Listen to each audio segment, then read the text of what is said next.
Hello guys, আসসালামু আলাইকুম। ভালো আছেন আপনারা? আমাদের ভিডিও ম্যানটা এক নাম্বার হলো সে গেট এক বুঝছেন। আর কুত্তা দেখলাম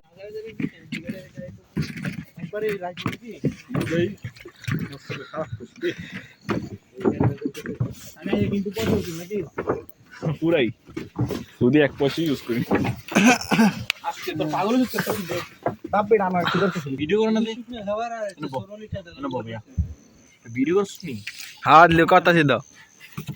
আমি কথা কই গাইস, আমরা এখানে কি করছি অনেক বড় অ্যাডভান্স আমরা করে এলাম, এটা দেখেন না বুঝি না। নারায়ণদা আর নারায়ণদা নারায়ণ দিয়ে তো নানির বাড়ি হয়।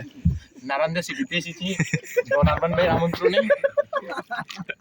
পিছে আছে পাখি নুমান। যাই হোক কি কম আর মানে নুমানে তো চাই না যে আরেকবার আয়, মানে একবার বলেছিল কইলে সে দেহ আঙ্গ ভাই তাই আর আয় আর যেটা বাস দিছে ভাই আল্লাহ আল্লাহ মাফ করুক। এটা কচু খাবে কলা শাখা ওই এটা তার বিজনেস ডুয়া মুখের ভাষা মার্জিত করবে আদো। এখানে বড় ভাই ব্রাদার আছে, তোমরা বড় ভাইদের মানো না, কোন ধরনের বেদ দিবি? হ্যাঁ শাবিনকে আমি দুইবার করছি, শাবিন এটা অভিজ্ঞ কারণ শাবিন এটা অনুধাবন করলো কেমনে যদি শাবিনের সাথে আমি হ্যাঁ, বিষয়টা হলো সে আমি দেখছি কুত্তা নিয়ে চিপাই যাইতে বুঝছেন, এই জন্য আমি বিষয়টা ভালোভাবে বলতে পারছি। দেখেন চেহারাটা দেখে নেন, খুবই ভালো তদন্ত করা উচিত। এই দেখেন জনি সিনসের ছোট ভাই একদম। হ্যাঁ, আমাদের অবতরণের পালা। আমরা কি বিমান বাংলাদেশ ওই পার থেকে এপার আসলাম কক্সবাজার তীর।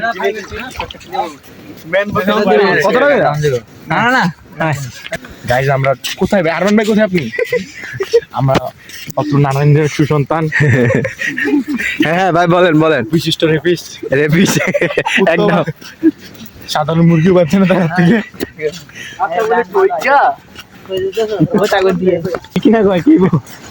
ভয়ঙ্কর জঙ্গল চারপাশে, ভয়ঙ্কর গর্জন নাকি? গর্জন জঙ্গল জঙ্গল 4-5 জন ডাকাত দল এসেছিল আমার দিকে, তারা গেছে গান ভাই আপনি এনো। কারণ আমি এককালে বড় ডাকাত দলের সদস্য। অবশ্যই যাইতাম তার ভাই সামনে লাইট মার। আর ভাই আমি সেলিব্রিটির মারি কিন্তু এলে এমন করবি কি পোলা জানো তো সেলফি করে ক্যামেরা দেবো। তোরে দিয়ে একটা রিপোর্টার করা যাবে, কে জানো? পর্নহাবের রিপোর্টার। ওয়াও, এটা আমার স্বপ্ন। স্বপ্ন জামু দেখবো নিজের চোখে, এরপর যখন একটু পজ করবো না, তারপর আমিও ভাই দিনে রাইতে কয়বার? দিন বেলা বাচ্চা রাইতে দিন বেলা। আচ্ছা, তারপর আর রাইতে? আচ্ছা দিনের বেলা মুখ সোজা রাখি। ও কারণ আমি তাহলে বুঝছেন বিষয়টা। কাবিনি খেলে কেন খেলে বাস তুই কি না